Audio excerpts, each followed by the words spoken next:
we're going, huh? HBO Max's Harry Potter reunion special, Return to Hogwarts, looks back at the legacy of the movies and offers the perfect tribute to Alan Rickman. It wasn't, though. The long-awaited and beautifully executed Harry Potter Return to Hogwarts reunion on HBO Max ends with the perfect tribute to the late great Alan Rickman and Severus Snape. The special reunited most of the principal players of the original Harry Potter cast, bringing the Golden Trio back to Hogwarts for the first time in over a decade since the filming of the Deathly Hallows movies. Somewhat inevitably, some of the most prominent Harry Potter actors did not return for the reunion, with the likes of Maggie Smith, Michael Gambon, and Warwick Davis all notably absent. And of course, the Harry Potter reunion offered a fitting tribute to the Wizarding World actors who have sadly died since filming ended, including Rick Mayall, whose take on Peeves did not make the final cut of the Sorcerer's Stone, Richard Griffiths, and Richard Harris. Two of the most prominent tributes are reserved for Helen McCrory, who played Narcissa Malfoy and died in 2021, and Alan Rickman, whose death in 2016 inspired an outpouring of grief across not just Harry Potter fandom, but movie fans in general. That the most meaningful thing in our life was done. Rickman had felt more entwined with the Harry Potter movie universe than most actors, partly because he had been on J.K. Rowling's wishlist of actors she wanted to see cast in the adaptation.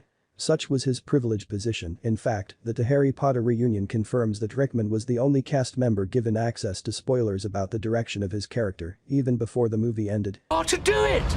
In honor of his sad death, the Harry Potter Back to Hogwarts reunion special ends with Snape's most touching moment, the scene in which he reveals his patroness to Dumbledore, confirming the doe as a sign of his enduring love for Lily Potter. It's the perfect moment to end on, not only because of the added meaning of the always line, but also to reflect Rickman and Snape's importance.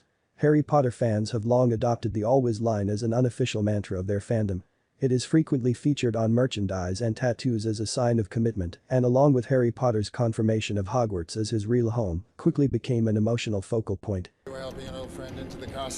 That makes the decision to end the Harry Potter reunion special on it a perfectly fitting one, considering the reflections within it on the enduring legacy and emotional impact the movies and indeed J.K. Rowling's Harry Potter books had on the millions who read and watched them.